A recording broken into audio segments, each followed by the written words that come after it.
Welcome, Fox. So, I welcome you to our series of M. Lakshmikant, and this is the continuation of our earlier video that is related to Union and its territory. In the earlier video, we had covered certain pointers and we had left certain pointers also, which we are going to discuss in this particular video. But before starting off with the video, I request you guys, if you had not watched the video, then please go back and watch that video, the link of which is displayed on your screen at the I button. So please go for firstly watch that video and then come to this video to make better sense of the things. And now let's get started off directly with the topic of today, that is Union and its territory. So let's get started. So guys, theme of the chapter is Union and its territory, and we had already discussed about the article 1, 2, 3 and 4. We had we had discussed it in a very deeply way. So that's why I'm asking you again and again, if you had not watched that video, go and firstly watch that. And now we are moving toward the other aspects related to union and its territory.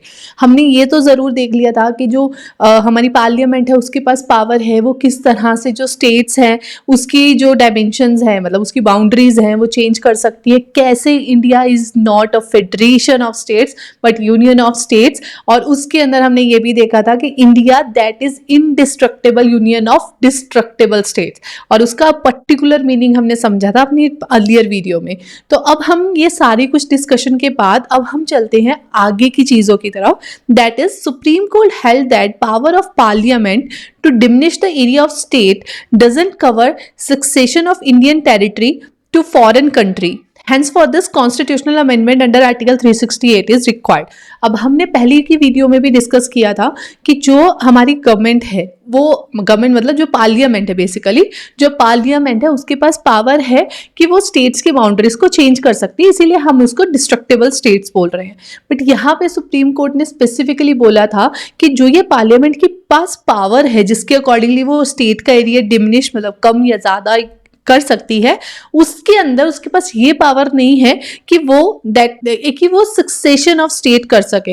मतलब जो Indian territory है उसे कल को matter sort out करने के लिए या टेरिटोरियल जो डिस्प्यूट्स है उसे सेटल डाउन करने के लिए वो ऐसा नहीं कर सकती कि वो अपनी मर्जी से मतलब सिंपल पार्लियामेंट के एक्ट के अकॉर्डिंगली वो जो पर्टिकुलर टेरिटरी है, इंडियन टेरिटरी है, उसे फॉरेन कंट्री को दे दे. ऐसा नहीं हो सकता. और अगर इंडियन गवर्नमेंट को कोई भी टेरिटोरियल डिस्प्यूट सेटल करने के लिए इंडियन टेरिटरी सक्सेशन में देना पड़ रहा है, मतलब वो जैसे हमें पता है बांग्लादेश के साथ जब हमने लेटेस्ट हमने जो अपना टेरिटोरियल जो डिस्प्यूट था उसे सेटल डाउन किया था, तो उस केस में हमें क्या करना पड़ेगा, मतलब पार्लियामेंट को क्या करना पड़ेगा, सिंपल मेजॉरिटी से काम नहीं चलेगा, उन्हें constitutional amendment act under article 368 वो उन्हें करना पड़ेगा. अब यहाँ पे डिफरेंस क्या आ जाएगा, हमने पहले अपनी वीडियो में देखा है कि जो पार्लियामेंट नॉर्मली जो स्टेट्स की डायमेंशंस चेंज करेगी वो सिंपल मेजॉरिटी से हो सकता है, बट यहाँ पे जब हम कॉन्स्टिट्यूशनल अमेंडमेंट एक्ट की बात करेंगे तो यहाँ पे आ जाएगा स्पेशल मेजॉरिटी, जो कि अपने आप में थोड़ा सा प्रोसीजर डिफिकल्ट ज़रूर करेगी. तो ये सुप्रीम कोर्ट ने अपहेल्ड किया था, राइट. सो इसी वजह से अगर आज हमारी गवर्नमेंट को जैसे बांग्लादेश के साथ जो हमने टेरिटोरियल अपनी जो बाउंड्री डिस्प्यूट्स थे उसे सेटल डाउन करने के लिए जो टेरिटरी सक्सेशन में दी थी and all those things that had taken place over there, तो उसके लिए कॉन्स्टिट्यूशनल अमेंडमेंट एक्ट पास करना पड़ा था. तो इन 1969 supreme court held settlement of boundary dispute doesn't require constitutional amendment. और अगर बाउंड्री डिस्प्यूट्स है जैसे with in the territory of India, अगर स्टेट्स की बाउंड्रीज वगैरह चेंज करनी है तो उस केस में कॉन्स्टिट्यूशनल अमेंडमेंट की जरूरत नहीं है. तो उस केस में अंडर आर्टिकल 3 हमारी गवर्नमेंट के पास पावर है कि वो जो नॉर्मली बाउंड्रीज जो सेटलमेंट करना है वो कर सकती हैं. बट अगर सपोज उन्हें जो हमारी इंडियन टेरिटरी है वो सक्सेशन में देनी है तो उस केस में हमें कॉन्स्टिट्यूशनल अमेंडमेंट करना पड़ेगा. तो 100th constitutional amendment act 2015 was enacted to give effect to acquiring of certain territories by India and transfer certain other territories to Bangladesh. वो मैंने आपसे ऑलरेडी बोला कि जब बांग्लादेश के साथ जो हमारे टेरिटोरियल डिस्प्यूट था उसे हमें सेटल डाउन करना था, तो उस केस में जो सक्सेशन वगैरह हुआ था उसके लिए कॉन्स्टिट्यूशनल अमेंडमेंट एक्ट पास करना पड़ा था, क्योंकि सुप्रीम कोर्ट के जजमेंट के अकॉर्डिंगली इट्स रिक्वायर्ड कि अगर हम इंडियन टेरिटरी में कोई टेरिटरी हम सक्सेशन में दे रहे हैं या कुछ इस तरह से हम एक्वायर कर रहे हैं तो उसके लिए it's important to have that constitutional amendment act. So this is about the 100th constitutional amendment act that taken place. अभी तक के हमारे डिस्कशन में हमने क्या देखा है कि यूनियन एंड इट्स टेरिटरीज की अगर हम बात करें तो सबसे पहले हमने ये समझ लिया कि India is indestructible union of destructible states. पहली बात हमने ये समझी। फिर हमने ये समझा कि जो पार्लियामेंट है उसके पास राइट है, उसके पास पावर है कि जो हमारी with in the territory of India जो भी बाउंड्रीज वगैरह सेटल डाउन करनी है, बाउंड्रीज डिस्प्यूट्स एंड ऑल, तो उसके लिए उन्हें कॉन्स्टिट्यूशनल अमेंडमेंट करने की जरूरत नहीं है। सिंपल मेजोरिटी से वो जो अपना जो लॉ है वो मेकअप कर सकती है, राइट, वो एक्ट पास करवा सकती है।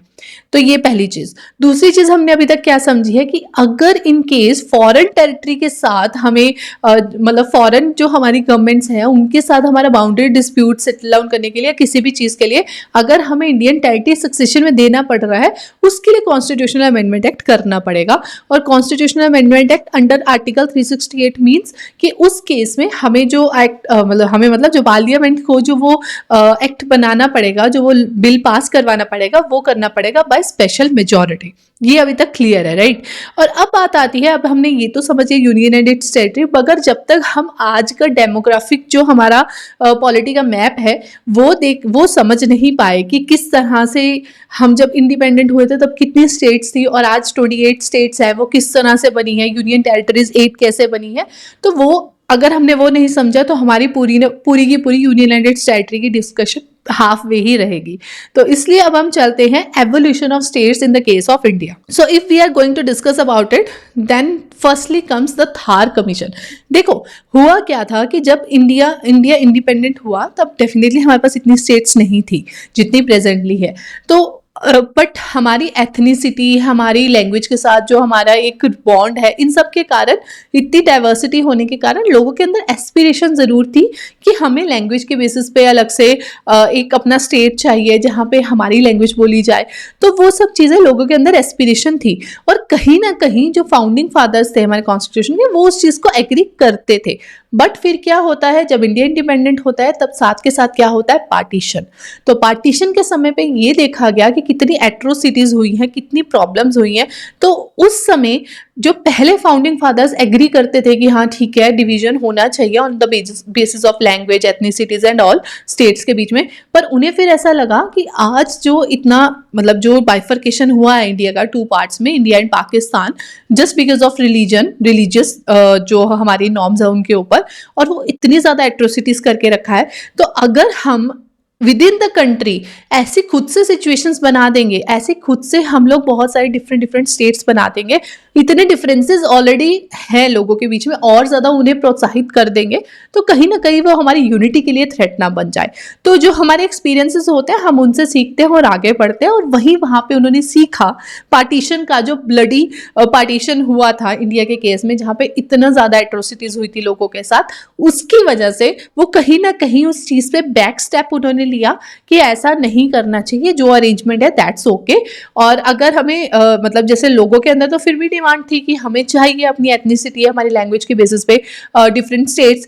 तो अब जब लोगों की इतनी डिमांड होगी, तो इंडियन डेमोक्रेटिक गवर्नमेंट है, तो उसके लिए गवर्नमेंट ने क्या किया, कमीशंस बिठानी स्टार्ट कर दिए। तो सबसे पहले जो कमीशन बैठा था दैट वाज थार कमीशन, और वो देखिए 1948 में ही थार कमीशन बैठ गया था। तो Dhar commission was commissioned in 1948, और उन्होंने क्या बोला कि reorganisation of states on basis of administrative convenience के अकॉर्डिंगली अगर आप करना चाहते हो reorganisation of states, that's okay. But अगर आप सोचो कि लिंग्विस्टिक फैक्टर के ऊपर हम लोग डिवीजन करें जो स्टेट्स हैं उनका, मतलब अब देखो ना, हमें पता है कि आंध्रा है, तेलंगाना है, तो हम सबकी अपनी अपनी एक लैंग्वेजेस है, तो वो लैंग्वेज के बेसिस पे हमारी जो डिवीजन है बिटवीन स्टेट्स वो एग्जिस्ट करता है। तो उस समय थार कमीशन ने बोला कि लैंग्वेज के बेसिस पे ये नहीं होना चाहिए, बिकॉज वो ऑलरेडी क्या करेगा। अब देखो, अगर हम लैंग्वेज के बेसिस पे ऐसा सोचा गया, अगर हम लैंग्वेज के बेसिस पे डिवीजन कर देंगे तो हर कोई स्मॉल ग्रुप्स में अपने आप में ही रहना पसंद करेगा, और वो दूसरे को एक डाउट की नज़र से देखेंगे। और आज भी हम देखते हैं इनसाइडर आउटसाइडर वाला जो इशू है वो कहीं ना कहीं रहता है विद इन कंट्री ऑल्सो। तो वो सब चीज़ें थार कमीशन ने इसलिए बोला कि अगर आपको एडमिनिस्ट्रेटिव कन्वीनियंस के हिसाब से अगर डिवीजन करना है दैट्स ओके, पर लिंग्विस्टिक फैक्टर के ऊपर नहीं होना चाहिए। और ये 1948 की बात हो रही है, राइट। तो बट लोगों को तो पता था कि मतलब ठीक है कमीशन कुछ भी बोले, बट हमें तो लैंग्वेज के बेसिस पे अपनी जो अलग से स्टेट है वो चाहिए। फिर बैठती है जेवीपी कमीशन। अब जेवीपी कमीशन वो भी डेफिनेटली सेम बोलेगी। क्यों बोलेगी? क्योंकि इसमें जो मेंबर्स थे वो कौन थे? जवाहरलाल नेहरू एंड ऑल, वल्लभ भाई पटेल। तो ये सब लोग तो खुद से पहले से मैं आपसे बोल रही हूँ, पार्टीशन के जो ब्लडी इतना सारा ब्लड लॉस हुआ था, ब्लड लॉस मतलब जो इतनी सारी एट्रोसिटीज वगैरह हुई थी, उनके एक्सपीरियंस के ऊपर पे ये चाहते नहीं थे कि अब हम दोबारा से ऐसी कुछ गलती करें जिसकी वजह से वो कहीं ना कहीं वो फिर से वो, क्योंकि देखो आज भी हम लोग देखते हैं ना, जहाँ पे भी थोड़ा सा कम्युनल जो एसोसिएशंस है वो ज़्यादा राइस में हो जाती है, तो हमें अपने आप में डर हो जाता है कि कहीं राइट्स वाली सिचुएशंस ना राइज हो जाए। तो वो उन्होंने वो फेस की थी वो चीज़ें, इसलिए वो नहीं चाहते थे ऐसा कुछ दोबारा हो, इसलिए उन्होंने भी सेम वही बोला कि लैंग्वेज के बेसिस पे नहीं होना चाहिए। बट लोगों की एक्सट्रीम डिमांड के अंडर 1953 में first linguistic state that is Andhra was formed. तो फर्स्ट लिंग्विस्टिक स्टेट जो फॉर्म हुई थी वो कौन सी थी? आंध्रा। फिर बैठती है फैजल अली कमीशन। क्योंकि अब देखो क्या होता है, अब सपोज करो आपको किसी ने मना किया कि नहीं आपको चॉकलेट नहीं मिलेगी। सपोज आप घर में 2 भाई बहन हो, तो किसी ने बोला कि नहीं नहीं आपको चॉकलेट नहीं मिलेगी, बट आपकी बहन को दे दी, तो आपके अंदर तो और ज्यादा हो जाएगा, जब उसको मिली है तो मुझे क्यों नहीं मिल सकती, राइट? तो वो एक नॉर्मल फैक्टर है, एक नॉर्मल साइकोलॉजी है, ह्यूमन साइकोलॉजी। तो उसके अकॉर्डिंगली बाकी स्टेट्स ने बोला कि अगर ऐसा है, अगर आंध्रा एक लिंग्विस्टिक स्टेट बन सकता है तो हम क्यों नहीं, हमारी क्यों बात नहीं सुनी जा रही है। तो वो और ज्यादा एक तरह से वो जो भावना थी कि हाँ लिंग्विस्टिक स्टेट होनी चाहिए, वो और ज्यादा एक प्रोमिनेंट वे में बाहर निकल के आई। तो फिर फाइनली फैजल अली कमीशन बैठती है। उन्होंने एक्सेप्ट किया कि लैंग्वेज ऑन द बेस मतलब जो रीऑर्गेनाइजेशन है on the basis of language should be there.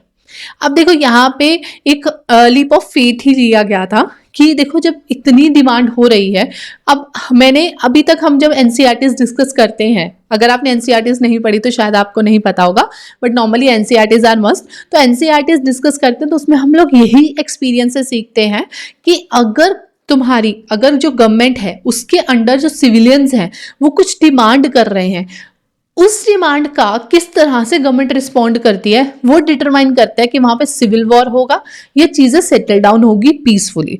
अगर सपोज सिविलियन जो लार्जर पॉपुलेशन है वो चाह रही हैं कि लिंग्विस्टिक स्टेट्स बननी चाहिए, तो एक पॉइंट के बाद अगर आप उन्हें सप्रेस करने की कोशिश करोगे तो वो कहीं ना कहीं आपके खिलाफ ही काम होगा, राइट? तो यहाँ पे गवर्नमेंट ने समझ लिया था कि एनी हाउ हमें ये करना ही पड़ेगा, हमें लिंग्विस्टिक स्टेट्स बनानी ही पड़ेंगी, अदरवाइज लोगों की जो डिमांड्स है अगर हम वो फुलफिल ही नहीं करेंगे तो लोग हमारे साथ अलाइन ही क्यों होंगे। तो इसलिए फैजल अली कमीशन बोलता है कि बिल्कुल लैंग्वेज के बेसिस पे हमें रीऑर्गेनाइजेशन ऑफ स्टेट्स कर देना चाहिए, बट उन्होंने ये जरूर रिजेक्ट किया कि 1 लैंग्वेज 1 स्टेट। उन्होंने बोला जैसे सपोज करो अब हम लोग पंजाब की बात करते हैं, तो पंजाब में मैक्सिमम पॉपुलेशन पंजाबी स्पीकिंग है, बट इसका मतलब ये नहीं है कि वहाँ हिंदी नहीं बोली जाती, हिंदी भी बोली जाती है। तो उन्होंने क्या बोला कि 1 language is equal to 1 state नहीं होना चाहिए, बट हाँ ये जरूर हो सकता है 1 मेजॉरिटी स्पीकिंग लैंग्वेज हो सकती है और बाकी माइनॉरिटी स्पीकिंग लैंग्वेजेस हो सकती है, राइट? तो वो यहाँ पे बोला जा रहा है, but they rejected 1 language is equal to 1 state. और 4 मेजर फैक्टर्स उन्होंने बोला कि अगर आप स्टेट्स को रीऑर्गेनाइज कर रहे हो तो ये 4 मेजर फैक्टर्स है जो आपको कंसीडर करने चाहिए। और वो 4 मेजर फैक्टर्स क्या है? First, preservation and strengthening of unity and security of country, कि जिस भी तरीके से आप स्टेट्स बना रहे हो किसी भी तरीके से हमारी कंट्री की जो सिक्योरिटी है उसको या यूनिटी को कहीं भी थ्रेट ना करे। अगर हम 1 state is equal to 1 language करेंगे तो उस केस में बाकी अदर लैंग्वेज स्पीकिंग लोग हैं वो कहाँ जाएंगे, राइट?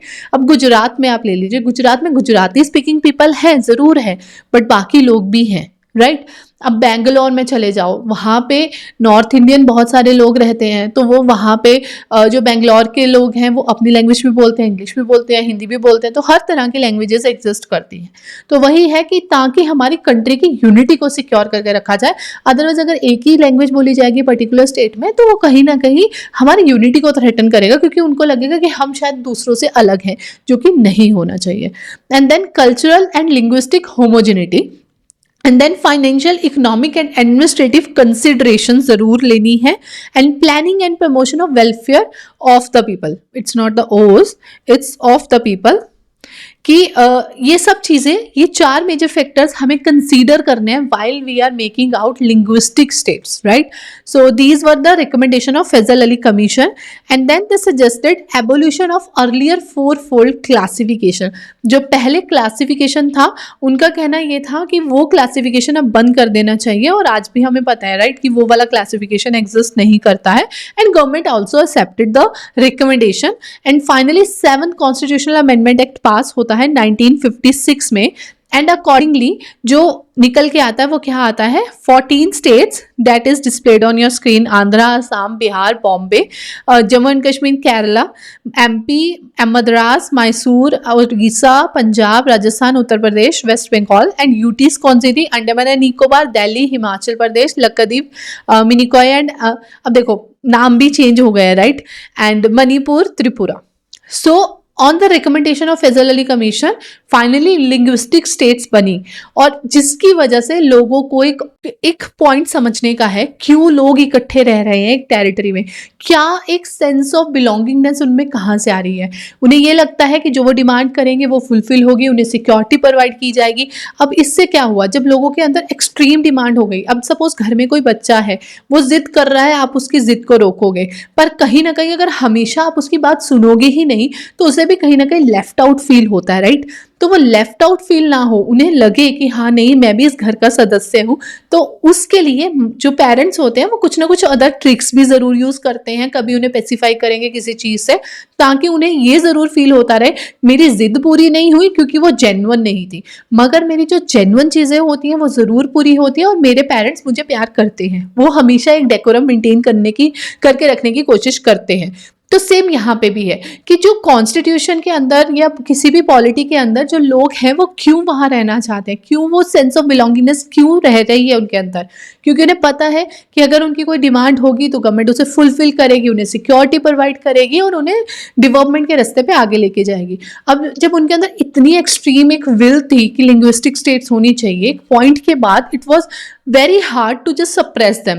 1948 में कमीशन बैठा था, राइट? 47 में हमें इंडिपेंडेंस मिलता है और 56 में अमेंडमेंट एक्ट पास होता है। So that's how things changed out, and this is the map of that time. If you want to see, you can see that.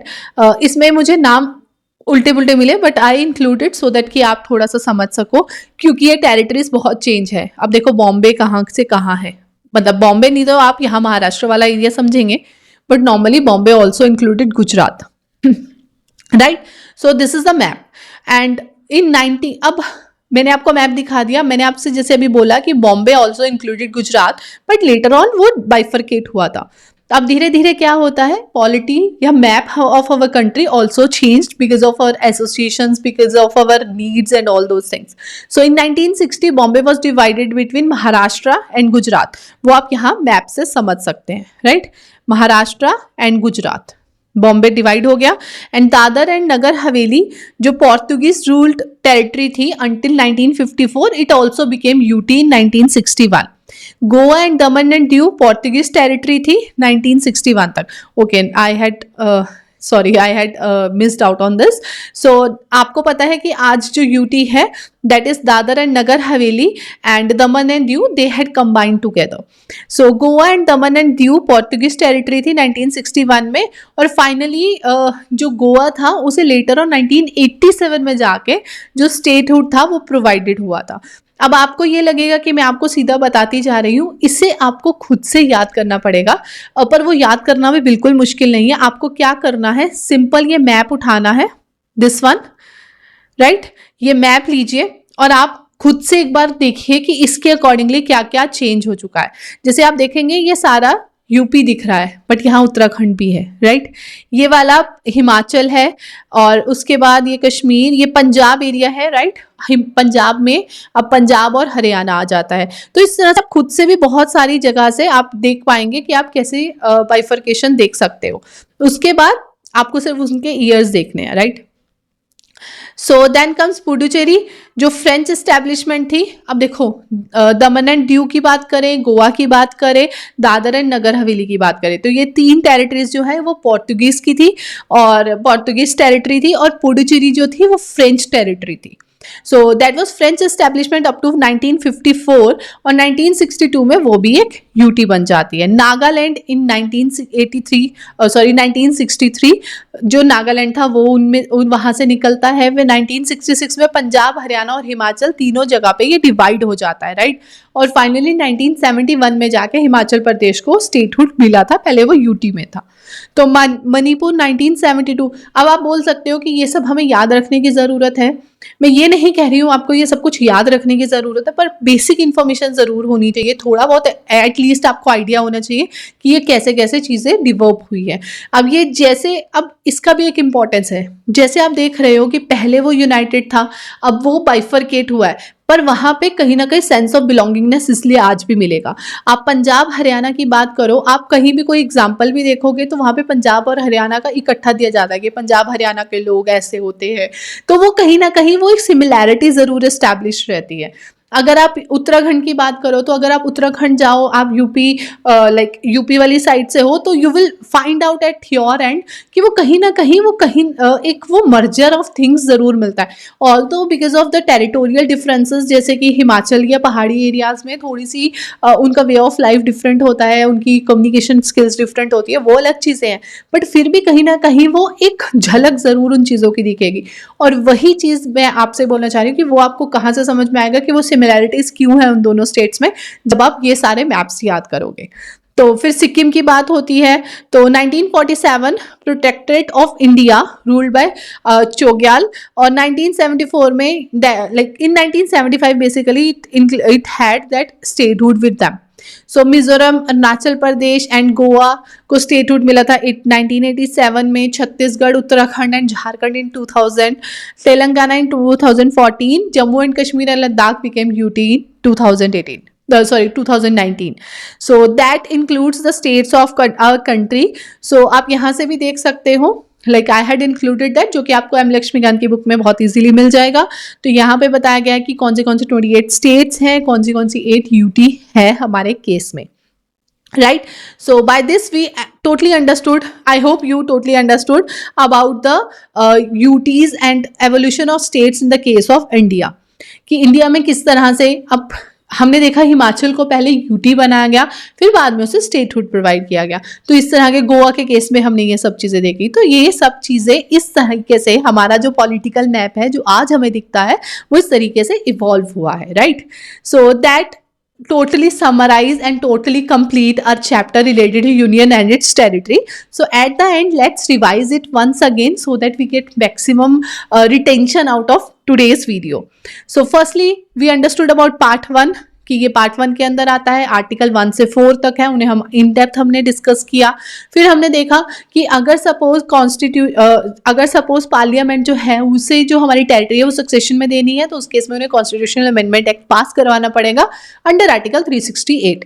फिर हमने देखा कि किस तरीके से हमारी जो डिफरेंट स्टेट्स हैं, यूटीज़ हैं, वो किस तरह से इवॉल्व हुई है, किस तरह से इंडिया का political map day by day change हुआ है।